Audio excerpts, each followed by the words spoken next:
It's a beautiful evening here in Sheridan, Wyoming. There's a sense of fall coming in the air. We can have a fire pit going, and the weather just turned for the better. And we're sitting here talking about a trip that we took last weekend to the Bighorn Mountains, and specifically to go to Shell Falls. And we stopped at a couple of towns along the way. I think that one of them was Ranchester, Manchester, yeah. and then another one we stopped on the way back was Dayton. Dayton's a really cool town because it's right in the foothills, and all the houses are right in on set on all these hills and stuff like that, going into the big points. Now it's just beautiful territory. The closer that you get to the mountains, it's just magnificent. And once you get on top of the Bighorns, there's a beautiful lake called Sibley Lake, and we stopped there and took a few photos. So we'll take you on a little bit of the journey and show you some of the sights that we saw, or talk to you about them also.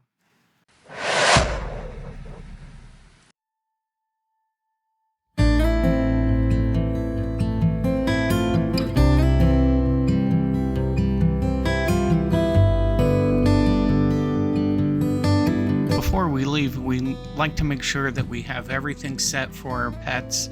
We have our air conditioner set, we have our offline monitoring.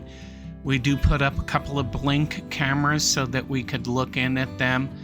And on the outside of the RV, we have two things. One, we put our name and number on the door, and also we have an auto shut-off valve for the water should there be a leak. Our route is going to take us on I-90 for about 11 miles to the Ranchester exit, at which point we will get on to I-14. It's about an hour and 20-minute ride in total, but we're going to make a few stops along the way. This is a heavily traveled route and one of the shortcuts to the Yellowstone and Teton Mountains.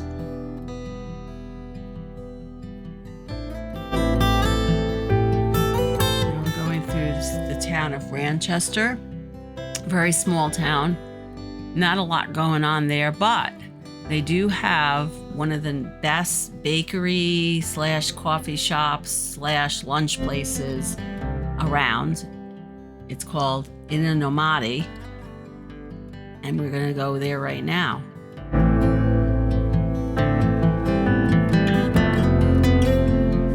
Really nice patio. Love this patio. Nice little area, flowers, just a place. It seems like it's a gathering place, especially on the weekends. A lot of people come here, and it actually is connected to a campground as well.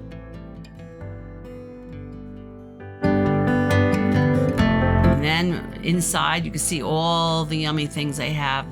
People come here for breakfast and lunch. And then there's a lot of local artisans and craftsmen that they sell a lot of their goods.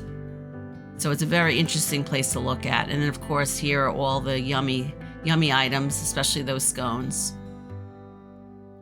And here's just more food, local food.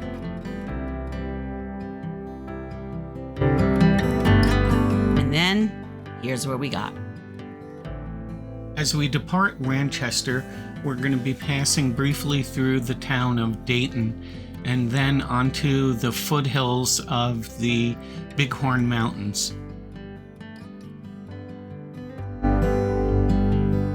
As you can see, the roads are starting to get kind of twisty as we climb up to the 9,300 foot elevation.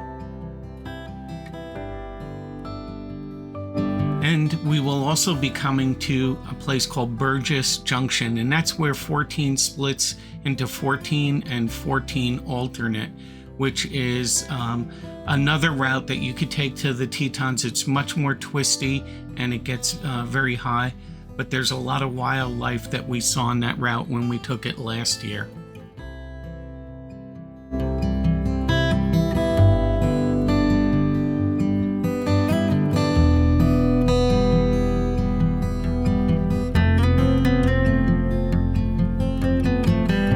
The Bighorn Mountains are a northwest spur from the Rocky Mountains. Their highest peak is Cloud Peak, which is about a little over 13,000 feet high. And we went last year. The road actually goes to about, I think it was 9,100 feet high.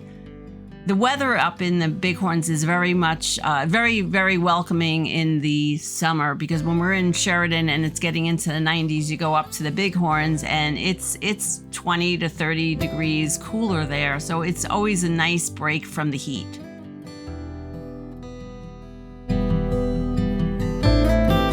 Unfortunately, the interpretive center was closed, but there was a lot of signage all around the park that would tell you all the information that you needed to know on this falls, how it was formed, and a lot of the geology of the local area.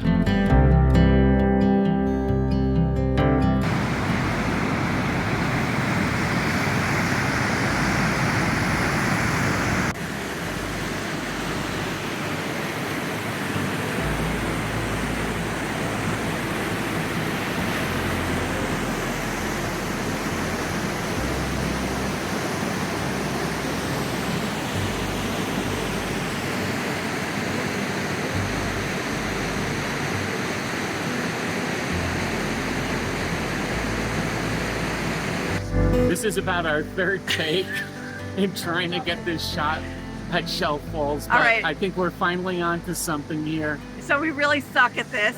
So I will tell you, I'm trying to be happy and go lucky, but I tell you, I'm getting a little tired of these takes. Up until now, all our videos have been pretty much talking head videos and not as much scenic photography, and we're transitioning. We actually used to have a photography business, and we're so much more used to still shots than videos. Yes. But here we go. Anyway, we got Shelf Falls in the background over there.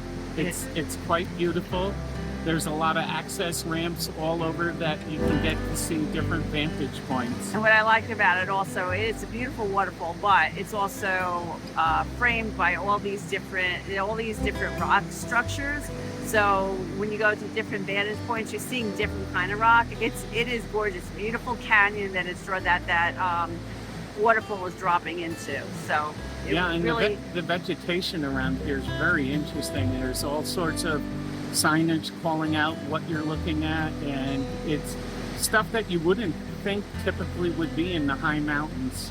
So to get to Shelf Falls, we took Route 14. Last year we did, when we were up in Sheridan last summer, we also went up to the Bighorns, but we took 14A, and it was a very different experience than this. But both of them are equally as beautiful. I agree 100%.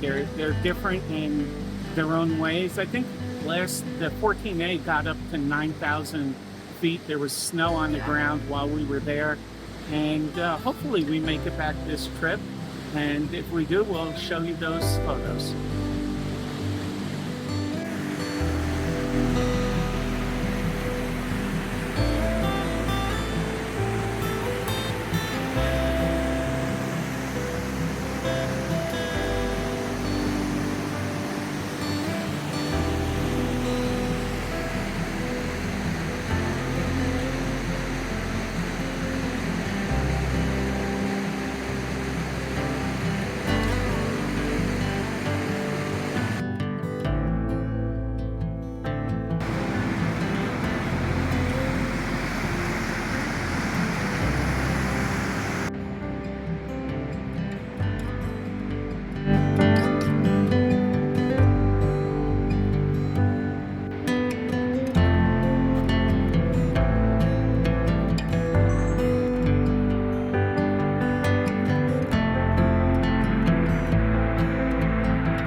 As we leave Shelf Falls, we travel through different vantage points of the canyon, and there are some pullouts that we go to. It just looking at it from different views is really beautiful.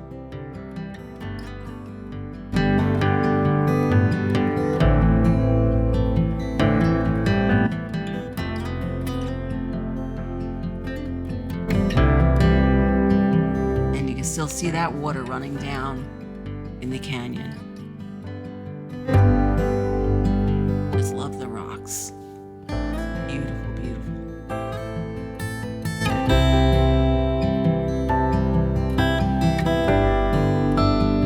If you do happen to pull over on the side of the road, I'll give you fair warning. There's a lot of loose gravel and it's steeper than it looks in the video.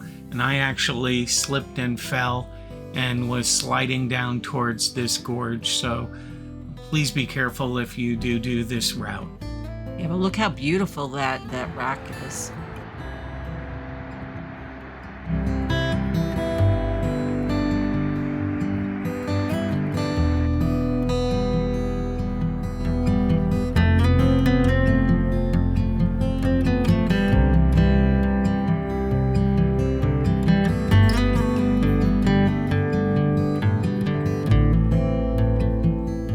Just a little bit further down the road is Sibley Lake, and they do have a campsite at one end of the lake, and it's very good for fishing, kayaking. I don't think there's any motorboat sports on there that I've seen, but it's just a beautiful lake at the top of the mountain.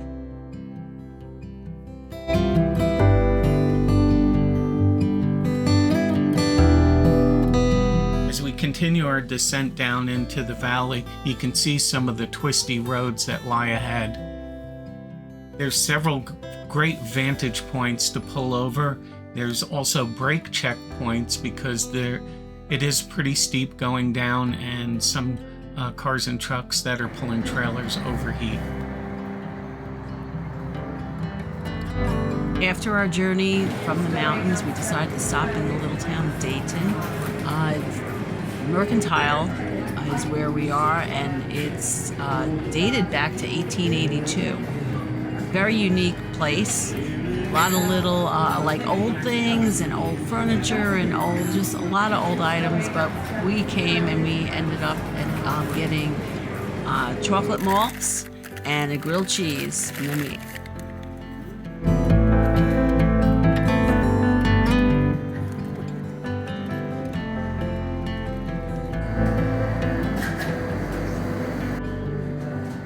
I thought this candy machine was kind of unique because it had the old candy cigarettes in it. They had beautiful outdoor seating area with a porch, lawn area, and then some things for the kids. They had a mining area, a jail, a bank, and several other items that the kids can play in. Yeah, and some of those were like the bank had photos of the original bank. Things I was a little disappointed in is that the interpretive center, when we got to Shelf Falls, was closed, and it would have been nice because I read that it was a good interpretive center. It's just everything was closed when we got there, and so I don't know why. I don't know if it's limited hours or what, but one of the interesting things I read about Shelf Falls, though, is that it was formed by a fault line, like a fault splitting or whatever, opening, and then the water just kind of started running down there, which I think is unusual for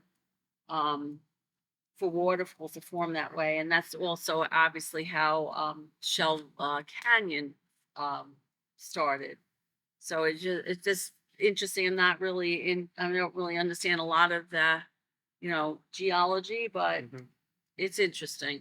Yeah, we did stop along the side of the road. There were several vantage points where you can look, and I guess now that was a fault line. And I can say from experience that if you're going, the rock is very loose, and I took a big fall while trying to get to a closer shot of the fault line and the creek below, and it reminded me of so many of these videos that you see where people are on vacation and they get too close to a cliff and they end up getting hurt or dying. Yeah. And I would say that if it wasn't for a rock that stopped me, I would have kept on sliding towards the cliff.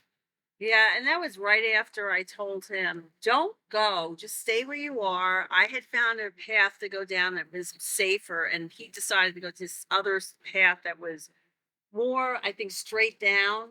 Um, and then all of a sudden I heard, I don't Ah, know, it was like I was like he was just pretending and wasn't pretending. He really sort of hurt himself. He was oh, okay, but he hurt his back and it took a day or so for him to get back together. But honestly, I can't even imagine. So just be careful. yeah, Stay on the path. damn him.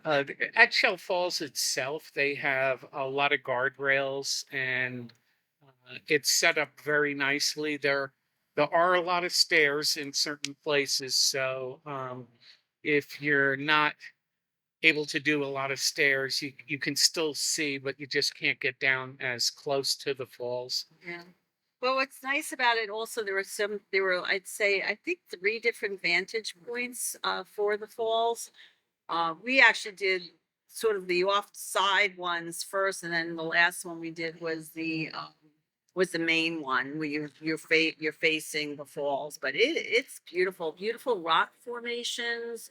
Uh, just I it was taking photos of the rocks and everything. It was just very pretty area.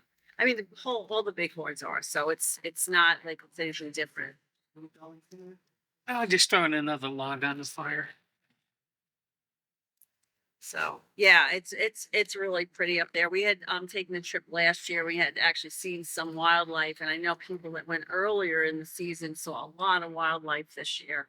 Unfortunately, we didn't see anything.